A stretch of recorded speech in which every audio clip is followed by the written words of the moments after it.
Imagine a group of people who work to destroy Italy because they claim Italy's origins are illegitimate. Imagine further that these people maintain that of all the countries in the world, only Italy doesn't deserve to exist. And then imagine that these people vigorously deny that they are anti-Italian. Would you believe them? Now substitute Israel for Italy, and you'll understand the dishonesty and absurdity of the argument that one could be anti-Zionist, that is, against the existence of a Jewish state, but not anti-Semitic.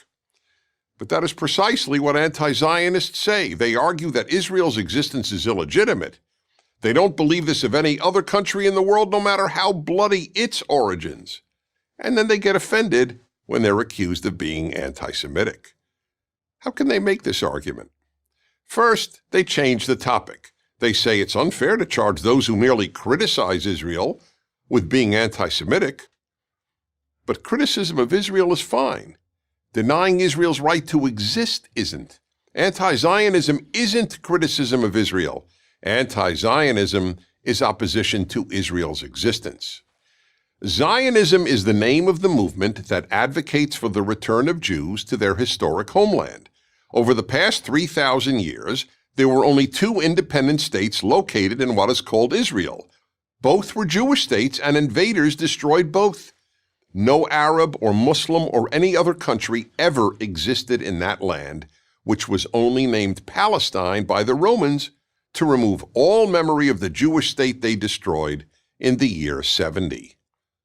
Second, anti-Zionists claim they can't be anti-Jewish because Zionism has nothing to do with Judaism. That's equally false. It is the same as saying Italy has nothing to do with being Italian. Judaism has always consisted of three components: God, Torah, and Israel. If Israel isn't part of Judaism, neither is the Bible or God. Third, anti-Zionists claim that Judaism is only a religion, therefore Jews are only members of a religion, not a nation. But the Jews are called a nation more than 100 times in the Bible. That is why there can be irreligious, secular, and even atheist Jews, because Jews are not only a religion, they're also a people or a nation. There are no atheist Christians because Christianity is only a religion. Fourth, the anti-Zionists claim that Israel is illegitimate because it is racist. This is the fraudulent charge Israel haters and America haters make against two of the least racist societies in the world. Half of Israel's Jews are not even white, and anyone of any race or ethnicity can become a Jew. Plus, 1 of 5 Israelis isn't a Jew. And these Israeli citizens, mostly Arab Muslims, have the same rights as Jewish Israelis. As for Israel's control of the West Bank, that has nothing to do with race. Israel doesn't control the West Bank because Palestinians are of another race, but because Palestinians and their Arab allies tried to destroy Israel in 1967, and they lost the war.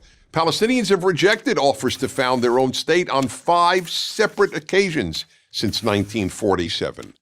That's the only reason they don't have a state. And why have they always rejected building a Palestinian state? Because they have always been more interested in destroying the Jewish state. Finally, the anti-Zionists claim that Israel's origins are illegitimate. Of all the world's 200-plus countries, the only country anti-Zionists declare illegitimate is also the only Jewish one. That's pretty much all you need to know about their motives. Why, for example, don't they make this claim about Pakistan? In 1947, 9 months before the establishment of Israel, India was partitioned into a Muslim state, Pakistan, and a Hindu state, India. Unlike Israel, Pakistan had never existed before. Unlike Israel's founding, which created about 700,000 Jewish refugees from Arab lands and about 700,000 Arab refugees from what became Israel, the founding of Pakistan created about 7 million Muslim refugees from India and about 7 million Hindu refugees from Pakistan.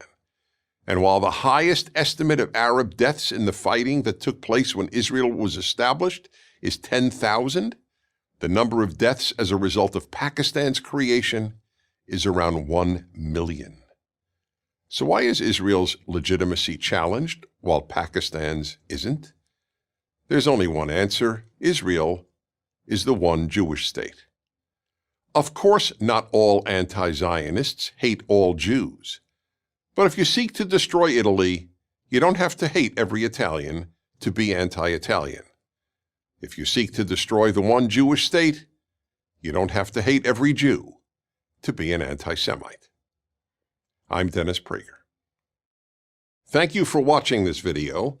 To keep PragerU videos free, please consider making a tax-deductible donation.